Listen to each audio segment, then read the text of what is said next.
Hi, my name is Danielle Pieranunzi, and I am the Sites Program Manager at Green Business Certification Inc., or GBCI. And in this presentation, I'm going to talk about the Sustainable Sites Initiative, or SITES for short, a fairly new program that GBCI is managing now. So hold on while I get the presentation ready.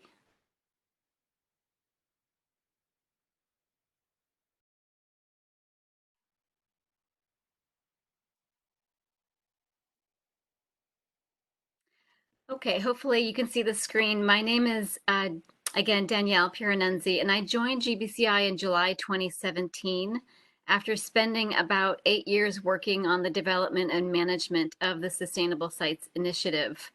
I was at one of the three founding organizations in Austin, Texas, and that's where I'm still based. So the Sustainable Sites Initiative was formally began in 2006 through a partnership between the U.S. Botanic Garden, American Society of Landscape Architects, and the Lady Johnson Wildflower Center at the University of Texas at Austin. And over that eight-year period, I, along with a small team of staff, worked together with numerous stakeholder organizations and technical advisors to research and develop the best practices and performance benchmarks that define a sustainable and resilient land development project. Many of you know about GBCI, mainly and maybe in relation to serving as a third-party certification body for LEED. And as you might know, that LEED has grown to, or GBCI has grown to administering other program certifications and professional credentials like WELL, PEER, TRUE, STAR, and SITES, of course. SITES joined GBCI in about mid-2015. So over the course of this presentation, I will give an introduction to the SITES program, why it was created, why it's important, the benefits of sites and functional outdoor spaces, and give an overview of the SITES rating system, and provide some illustrations through some of the certified projects. Let's begin. So many of us have heard that more than half of the world's population now live in urban areas, and that number is only expected to. This means where many of us live, there's increasingly more impervious surfaces, more air and water pollution, more resource consumption, and really less opportunity to have contact with nature, which we know has numerous positive physical and mental benefits. Biophilic design in architecture is a response to this notion, this need to be near nature. So how can we design our projects so we can have opportunities to be meaningfully reconnected with nature? This is a striking photo of a place in Arizona. I like to show this because it's an excellent illustration of the changes we have made to our landscapes and our communities over the years. On the left, the land is generally in its natural form, fairly untouched by any development. This is land on the Navajo Indian Reservation. And on the right is a typical suburban development that may not reflect the local ecology or culture or consider the effects it may have on future generations. So what is built on land profoundly impacts ecological systems as well as the health and safety, welfare of our communities. Too often, landscapes, infrastructure, and buildings are designed without regard to these systems or these resources and the quality of life in the community. And this is what SITES is trying to do, is really bring that to the forefront of decision making rather than serve as an afterthought. And this need is increasingly urgent to transform land development and management practices, as we have seen with recent flooding events, other extreme weather events like wildfires and droughts. So land planning, design, and development is essential to drive resiliency and to mitigate climate change and protect human health and drive prosperity for all. So USGBC and GBC are driven to create a community, a built environment that has these qualities listed here. Yet in order to make a society fully respond to this list and be safe, healthy, sustainable, and resilient, for example, and also address the United Nations 17 Sustainable Development Goals, LEED and other programs take us part of the way forward, but we also need programs like SITES. We must move beyond the building to be truly sustainable, resilient, and healthy. Sites fills that gap in properly addressing the space outside of and in between buildings. Sites is a comprehensive land design and development rating system geared toward new construction or major renovation of existing sites. It was originally modeled after LEED, yet focused on elevating the value of landscapes and outdoor spaces. So to be clear, sites addresses applies to sites with or without buildings. If there is a building, we say that it's from the building skin outward. We do reward projects for also adding green roofs and green walls to buildings. And while every building has a site, not every site has a building. So therefore, sites fill a gap in the market for these projects as well. In contrast to buildings, built landscapes and green infrastructure have the capacity to protect and even regenerate natural systems, thereby increasing the ecosystem services they provide. And I'll speak to the concept of ecosystem services later on. I also want to note that we did take into account the relationship with LEED, and so there are potential synergies between the two systems. So if a project wanted to use LEED and sites together, we have a document that outlines those synergies on our website. Our website is sustainablesites.org. Also, we have other incentives offered if a project achieves sites gold level certification. They automatically earn all the sustainable sites credits in LEED v4. So there's a lot of reasons to apply both if you have a building on a site. But sites can also be used as a standalone rating system, of course. Like LEED, sites is more than a rating system. It's building a global community of committed professionals, and we hope to work with many others in your area. It's implementing these big global goals at a project level and facilitating the development of regional and local action too. We're very interested in working with other countries and other cities to understand how sites can be best applied, so please feel free to reach out. And now I'm going to talk about why we created sites, some of the benefits of sites and functional outdoor spaces. The concept of ecosystem services was used as the central framework in creating sites. And you might ask why. Many of you might be familiar with this term. Ecosystem services are the absolute foundation of daily life. They are the goods that are provided typically free of charge by these natural processes in nature.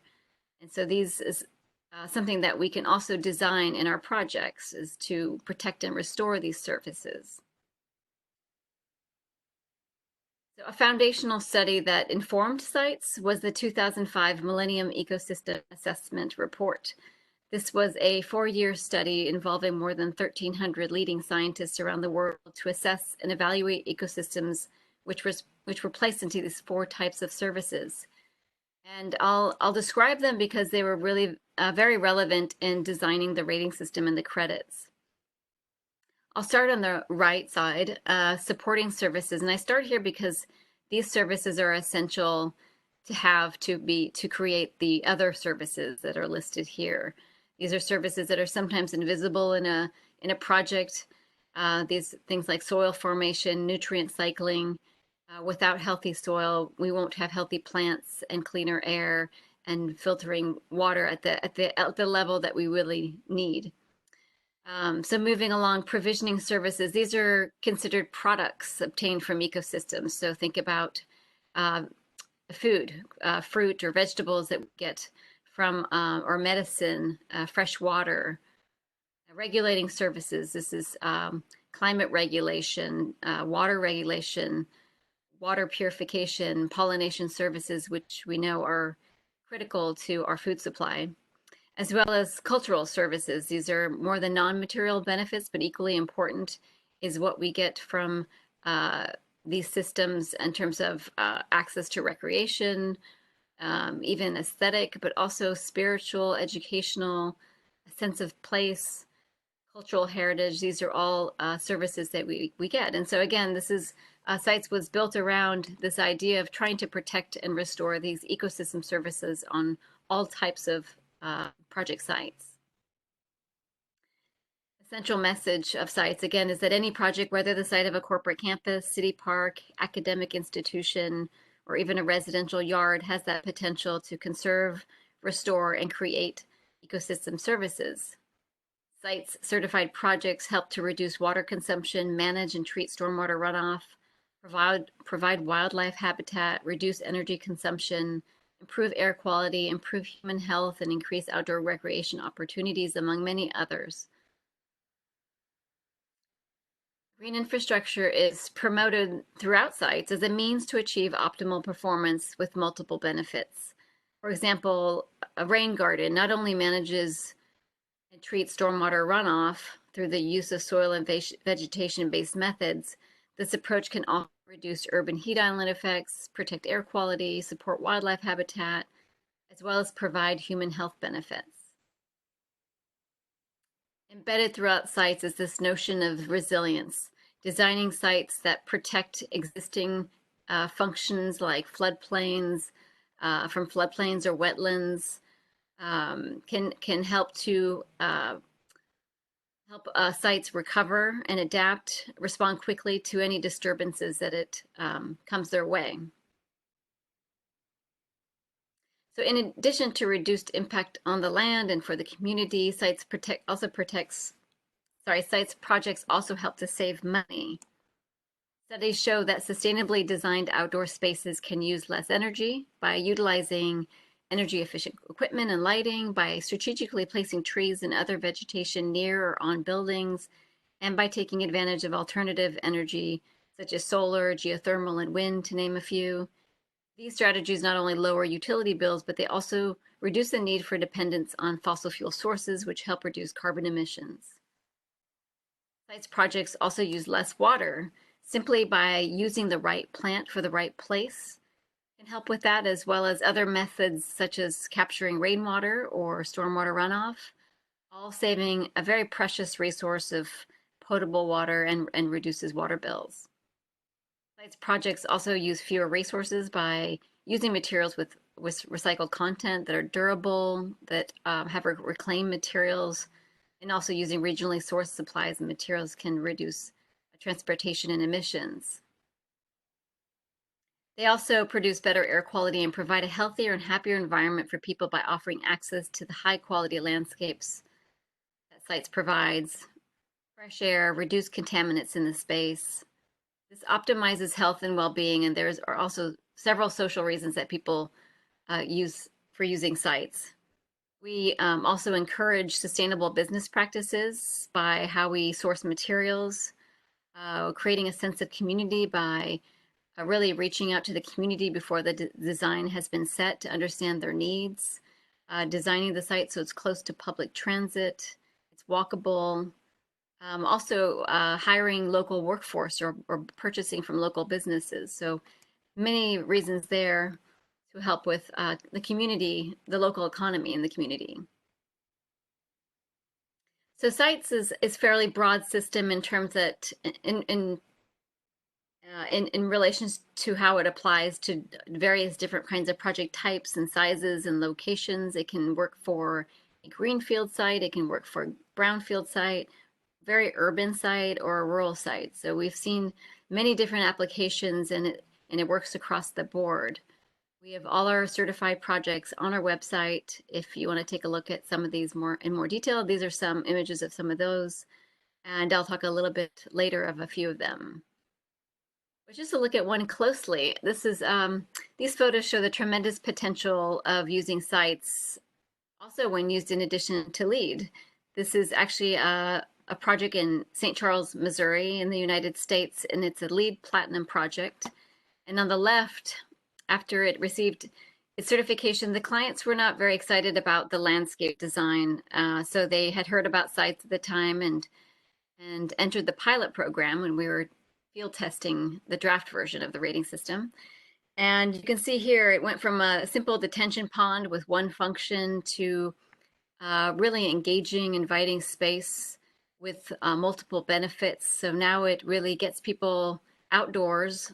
You know, we've all heard the statistic that we spend 90% of our time indoors. So how can we create spaces that really are inviting and engaging so people want to be outside.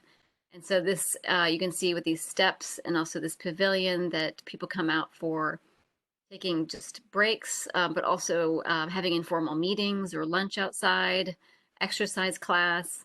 And it also has a lot more biodiversity and provides some wildlife habitat. So it's got a lot more functions, and that's a big point of sites, is that really looking at any space that we have and trying to stack those functions that that space can provide. Here's another example of how sites can drive dramatic transformation and generate huge value. This project is in the Bronx in New York, and it's without a building. It has it's a dead-end street here on the left side, you can see, and the project included decommissioning the street to create this long linear park in an area of New York that was really in need of green space. So now it's not a dead-end street. That's also was a brownfield site, but it has flood control and mitigation elements. It has reused material from local construction sites for to divert that from the landfill. Has a lot of native plants, has energy efficient lighting, has really stabilized that shoreline, and has provided lots of opportunities for people to get out and sit and enjoy the outdoors. These are just a few of the strategies that some of the projects can employ with sites. So over that 8-year period of developing sites, our technical advisors provided expertise in a variety of disciplines such as ecology, landscape architecture, civil engineering, horticulture, social science, and more. Our committees were made up of practitioners, policymakers, academics, scientists. So we really did get a lot of different perspectives, and it was a very rigorous process. And the 5 areas of focus that we looked at closely for what made up a sustainable landscape were water, soil, vegetation, materials, and the human component, the human and the community that would be impacted by the project. The site's rating system is also guided by 4 important overarching goals. And these goals were used to evaluate the rating system and also place relative value or points to each of the credits. So starting with the first one, transform the market through design, development, and maintenance practices. This is very much about the process. So if we want to change the outcome of a project to be high performance, to be sustainable and resilient, we really need to change the process for getting there. And so sites really does work on front loading the attention early on in the process before anything's been designed, making sure the right disciplines and expertise is at the table, and there's a real thorough understanding of the site and the place before anything is designed, as well as including any kind of consideration of how the site will be maintained when the project is being designed, so to ensure that long-term sustainability. And the second one, create regenerative systems and foster resiliency. This is very much clearly a goal of sites to protect and restore ecosystems so they can be resilient, so they can recover and adapt and respond quickly to any disturbances. And the third goal is ensure future resource supply, mitigate climate change, really creating landscapes that are not on life support, that don't require excessive water or immense fertilizer. All of this is what sites is trying to do, is really just making the right landscape for the right place, using native plants, appropriate vegetation, and limiting water consumption and material consumption, and so on. Enhancing human well-being and strengthening community, of course, is a major component of this, is that these landscapes we're designing for people. So let's design them so they're as engaging and educational and really fostered stewardship and leadership in the users and the community that is impacted by these sites. So the culmination of all these years of research and development, which included also a pilot program, resulted in the site's V2 rating system. And so there are 2 documents available, as shown here. The one on the left is a free downloadable document from sustainablesites.org. It gives you a real good introduction to the rating system and to sites, how to use the rating system. It's an abbreviated version of the credits, so it's not too much information. If you want to delve deeper and if you've got a project you're going to certify, I definitely recommend getting the Sites V2 reference guide, which will have more resources, more examples, also guidance on submittal documentation for certification. This guide is also essential if anyone is wanting to become a Sites AP, which is a Sites accredited professional, so similar to a lead AP. Is it essential to study this for the exam? So in terms of suitability or eligibility, again, sites is geared toward new construction or major renovation of existing sites. There's no maximum size set. We state a minimum of 2,000 square feet, although we are flexible if a project is ideal and a team has a good case for using sites for it. We're open to discussing that.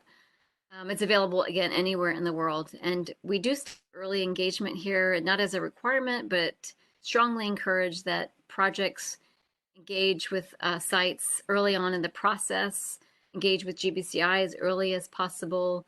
You can register as soon as you know that you want to do sites. So please do reach out because it helps us learn about your project, and also it helps us to answer any of your questions that you might have. So the rating system was designed in these 10 different sections that follow the typical design and development process. And I'll talk briefly about each one of these sections. Section 1 is about site context or site selection. This is really about choosing the right spot, the right site to develop your project. We try to avoid developing on healthy sites with critical, rare, or sensitive features like floodplains, wetlands, other aquatic resources, healthy farmland, or threatened endangered species habitat. They try to protect those existing healthy functions. If they're there, we try to avoid them. We do have some room for still engaging in those spaces with boardwalks or picnic areas, but we really try to avoid heavy development in areas. And then we try to gear through the credits to restoring degraded sites, like choosing sites that are degraded like brownfields or gray fields to restore those ecosystem services and bring back life to those areas, and as well as choosing sites that are within existing infrastructure that are near public transit, that are walkable, and so on. And then section 2, pre-design assessment and planning, is a really important section. Highly recommend looking at that before you get started. This involves having an integrated design team and a process that really encourages communication, a communication protocol. It engages all different disciplines and expertise early on in the process before anything's been designed. It includes doing a thorough site assessment before anything's designed, so really understanding what the constraints and opportunities are on the site, what the surrounding community is like, what are the potential resources or pollution sources, anything like that. So we provide a worksheet for that to really help guide you through that. And what I like about this site assessment prerequisite is that we also provide how the information you're collecting is not only intended to influence your design, but also is information that you might need later on in the credits. So we clearly show you which credits it would refer to. And the next 4 sections talk about those areas of focus that I mentioned earlier: water, soil and vegetation, materials, human health and well-being. These are all about really trying to protect any resources that we have, restoring anything that's been degraded, using materials wisely, creating spaces that are very engaging for all types of people, really understanding what their needs are before we design the space. And this goes from anyone that's either an employee on the site or a visitor or the surrounding community. So really important to look at each one of these carefully. And I'm going to talk about a few of the credits in each of the sections, so just you get an idea of what kind of credits sites has, just to dig a little deeper. So in section 4, which is the soil and vegetation section, we have a credit about conserving and restoring native plant communities. Now, native plants are not a requirement for your site, but we do encourage, in a couple credits, the use and the conservation of native plants. What we do require is that no invasives are brought to the site, and any new plants that are brought to the site are at the basic level. They're appropriate or adapted to the climate and the area. But if you go as far as getting native plants and restore native plant communities that can encourage habitat, then we do reward you with additional points. The next one, optimize biomass, is really looking at that vertical layering of vegetation. And this, we provide a really clear table of how to assess your site before it's been designed. And this is clearly right before it's been designed, not 200 years ago, but clearly right before what you start with, and then what your design is, and you show the difference in vegetation. And there are different values that you multiply depending on if it's trees or trees with understory or meadows.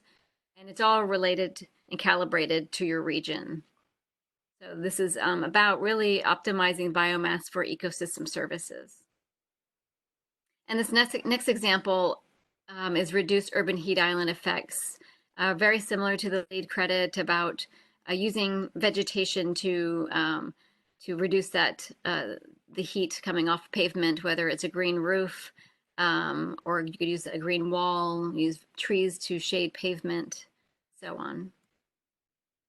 And then our water section, some examples here. We have a prerequisite and a credit managing precipitation on site. So we have a base threshold in the prerequisite, and then going above and beyond gains you the credit points. And then another credit about reducing potable water consumption outdoors. So a prerequisite that really looks at landscape irrigation. We use a similar tool as a reference as the lead. But of course, if you're not in the US, then we would just look for the equivalent in your country for really anything that is not relevant in your country. And then we have a credit that goes above and beyond, say, reducing potable water consumption, not just for landscape irrigation, but any outdoor water features as well for makeup water. We want to really try to avoid using potable water as much as possible. And then a couple examples here of materials, using regional materials similar to LEED, but really looking also at soil and plants, compost, mulch, where those are sourced from, as well as reusing salvage materials and plants, really trying to encourage the reuse of any plants. These could be plants that are salvaged on your own site. If you have to put something somewhere and you have to move plants around, if you can salvage those or salvage materials and reuse them. We've had project reuse material and then create mulch with that. And so it's really, there's lots of possibilities. And this could also be from materials from offsite, maybe a different construction site. And then looking at human health and well-being, here's a few examples. I've spoken a few times about creating these engaging outdoor spaces, like supporting that really have an intent. So supporting mental restoration, supporting physical activity, supporting social connection. We have also credits that really promote social equity as well. So really, this is a really great section to enhance that part of a site. And then now I'll talk about the last four sections briefly. Section 7 is about construction. So you can have the best design in place, but things can fall apart in the construction phase, unfortunately. So sites really tries to address this typical gap between design and construction to ensure the design is understood by the contractors, the construction team, and is implemented as expected. That resources are diverted from the landfill, for example, that we try to reduce emissions from construction equipment, and so on. And then section 8 is looking at operations and maintenance, and we do look at this in the lens of how it's going to be planned and any commitments that are going to be made to really ensure that long-term sustainability. So we look at plans, policies, projections of waste waste that might be produced and how to divert that from the landfill, particularly composting it on site or near the site.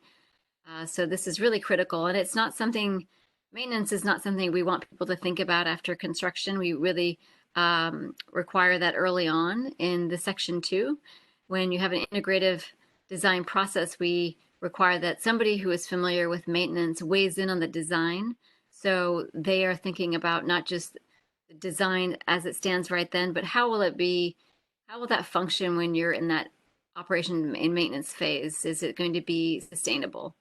So that's very exciting to kind of promote that element of the design process. Section 9 is looking at education and performance monitoring. Of course, we want to share this information with a wider audience. So ask projects that they can create a case study and share it on a website or at a conference or in an article. They can also do site programming, tours, classes, any interpretive elements that they can do to share what they've done with the landscape scope of the project. And also, performance monitoring credit is about planning to monitor the performance of the site over time, which is really critical. We need always additional information of how these designs, the outcome of these designs over time. So whether they worked or not, we ask projects to monitor the strategy, report on that, and share it with a wider audience. So very exciting about that. Section 10 is about innovation exemplary performance, similar to a lead rating system where projects can achieve bonus points by maybe something that's not addressed in the rating system, or maybe going above and beyond an existing credits threshold as exemplary performance. So here's a snapshot of the 18 prerequisites that we have. I won't be able to talk about all this in this time, but I just wanted to show you that there are 18. I talked about some of those. And this is our scorecard. You can also download for free from our website. And there is a total of 200 points.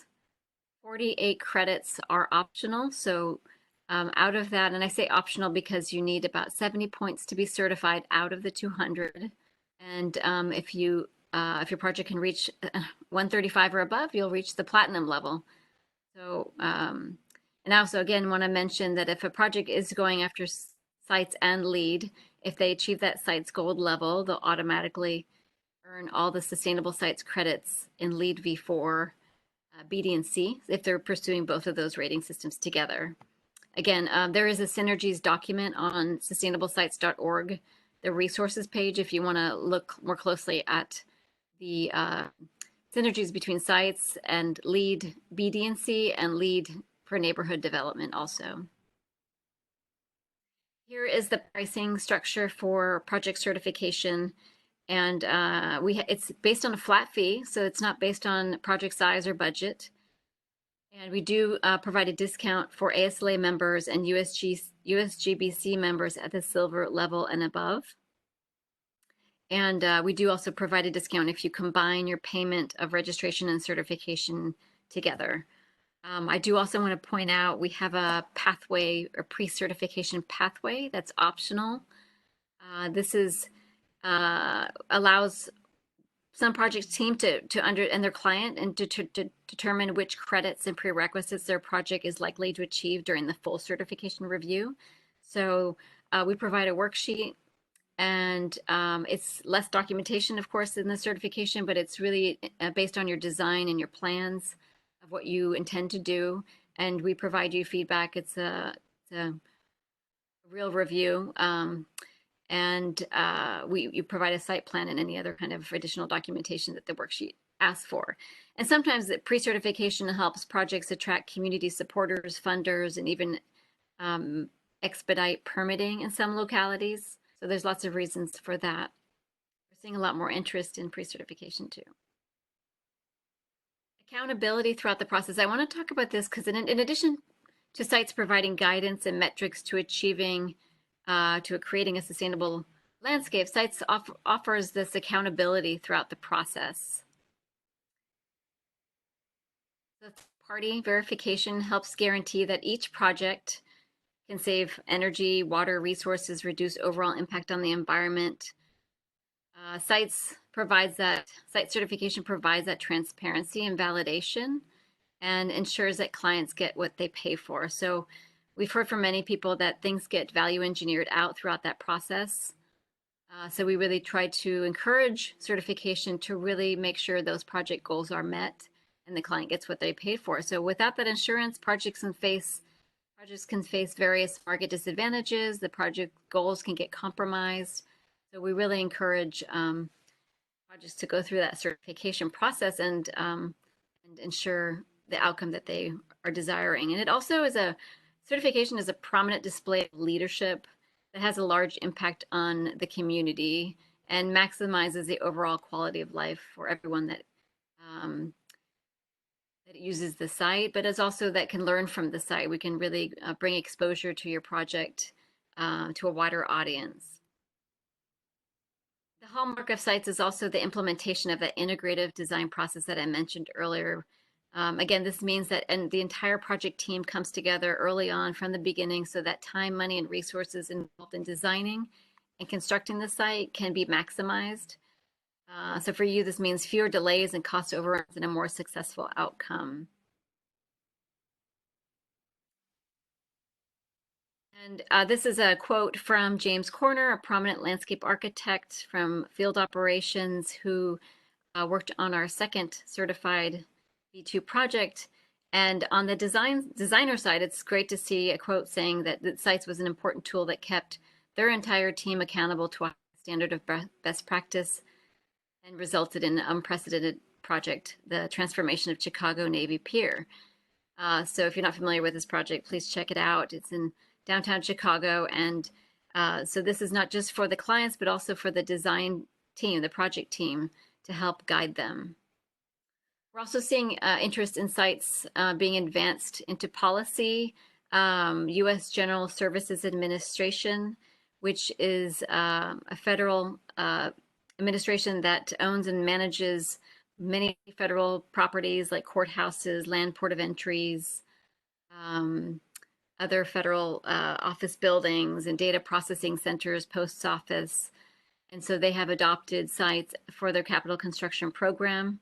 Very exciting to see them go through this. They're an early adopter of LEED as well.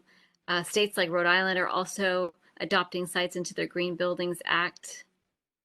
This is a quote actually from Christian Gabriel from GSA, and I'll read it. Talks about, again, that accountability, how important that is. Our incorporation of the site certification program provides an added focus on the quality of our site development, clear performance standards, and third-party verification, all of which help GSA meet its sustainability goals and ensure accountability in the actual performance of delivered projects. So let's talk a little bit more about projects that are registered and certified currently with sites. We have about 175 projects across 36 U.S. states and 11 countries that have already registered or certified with sites.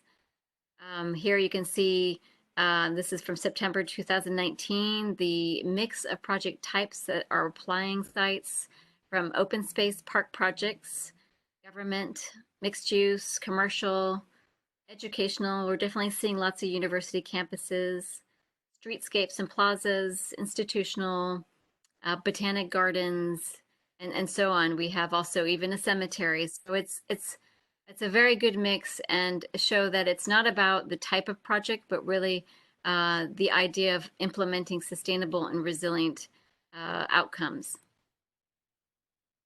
This is the first project to achieve Sites V2 Platinum in the world. This is the Center for Sustainable Landscapes at Phipps Conservatory. It's in Pittsburgh, Pennsylvania. Encourage anyone that is in that area to visit this site.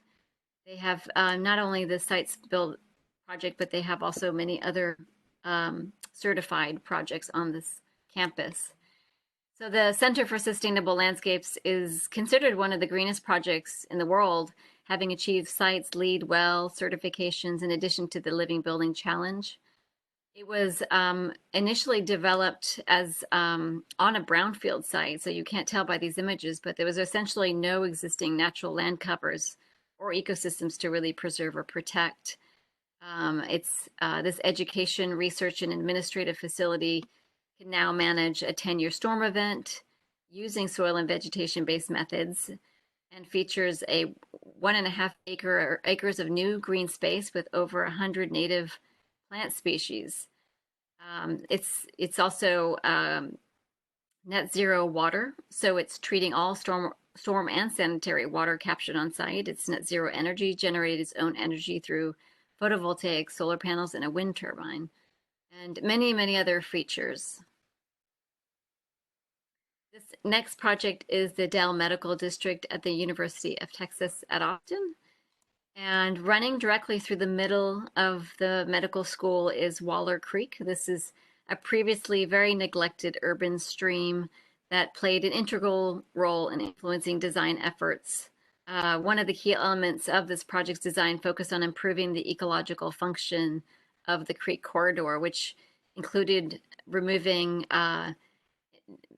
numerous invasive species. 70% of the vegetative canopy was comprised of invasive species. This took about 18 months. This also included stream bank stabilization and then revegetation of diverse native plant communities. And what I would point out is this approach is really moving away from planting design for the sake of visual effects or aesthetics alone, and really prioritizing ecological function as well. And one of the Sasaki principal that was in charge of this project in terms of landscape design, he explains that it's not a surprise that they're seeing a lot of clients increasingly interested in these benefits of cleaner air, cleaner water, improved habitat value, more biodiversity, and climate regulation. That's more important now to clients, which is very exciting to see.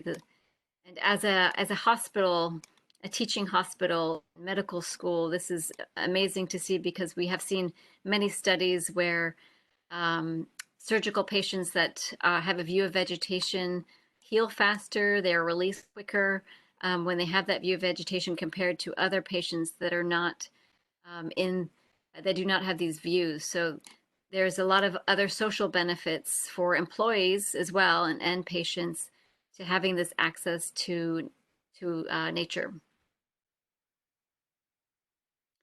And this is an example of a redevelopment project of a more industrial site.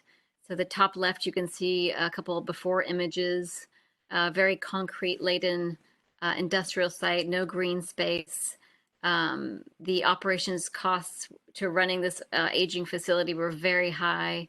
And this also increased the utility rates for residents. And it was not only lacking green space, it didn't have basic ADA requirements. And it really just wanted to demonstrate more leadership and more sustainability features for the community and the employees. So now this site, which is about 3.2 acres, is a sustainable eco campus that sits within a functioning electric power station. So pretty amazing. It's very welcoming now. And it's one of its iconic features is this centennial courtyard in the bottom right. You'll see this giant trellis, and what that is a decommissioned substation that rather than removing that and sending it to the landfill, they decided to preserve that and really show that the history of the site, and it juxtaposed to the of industry and nature together really worked well. It also provides shade, and it's functional that way, and kind of a meeting space, a central gathering area for farmers markets, informal meetings, work breaks, and so on. This has attracted also younger audience to working at this facility, and also, again, lowered operations costs. And this project, as well as the one before at the University of Texas, also has LEED certified buildings. This is a example of a very dense urban site in downtown San Francisco. It's called 38 Dolores Mixed-Use Development. It's got a Whole Foods and some other retail on the bottom floor with 81 residential units on the top. And the landscape scope of the project really included a podium courtyard with an edible garden, a living roof, native habitat, street level sidewalks with rain gardens, a corner plaza and parklet, And now all of this has really become a prominent popular lounging spot for the public. And so this urban infill project has really demonstrated how it can reduce the project's carbon footprint even further using these using the landscape, whatever they had, to be more sustainable. And it supports this urban vitality also, and has features like rainwater harvesting, alternative energy technologies. They've built a green roof that's intended as a habitat for an endangered butterfly. So they also have some environmental education about all their features. And as you can see here, there are many opportunities for respite and social connection for employees and visitors. In Greenwise headquarters in Tokyo, Japan, it was our first Sites V2 certified project outside of the United States. And you can see here again another very small project, 0.37 acres. So it's really possible to have sites applied to a variety of project types. This project can now manage 95th percentile precipitation event. That water is collected in a cistern and then used for irrigation. They have solar panels that generate electricity for their company electric cars and their restaurant guests. And although the roof is on top of a private office building, the site is regularly open to the public for visitation, for tours, for educational opportunities. So all of these projects on our sustainablesites.org. I encourage you to check out that directory. And if you do have a project that's interested, you would register your project at sustainablesites.org if you're ready. And also, I want to bring back the Professional Credential Sites AP. We hope that you join the Sites growing community. There's a listing of some of the countries that have Sites APs. We have a directory of those folks on our website as well. And in closing, I just want to emphasize some key components of sites. Unlike typical buildings, sustainable landscapes are critical for our built environment because they appreciate and value over time rather than depreciate. Healthy landscapes, as they evolve and mature, they clean the air and water. They continue to control flooding and erosion. They reduce resource consumption, help to regulate climate, reduce urban heat island, strengthen our ability to respond and recover from extreme weather events and other disturbances. These are all services that are essential to the health and well-being of all life on this planet. And ultimately, sites is an educational tool that can be used to create more meaningful and functional places that reconnect humans with nature, to reflect the local ecology and culture, to learn about our place, to design sites for both short and long-term benefits. It's much more than a certification system, but a much needed voice at the table and a tool to activate positive change. Setting this foundation encourages and inspires leadership and stewardship in present and future generations.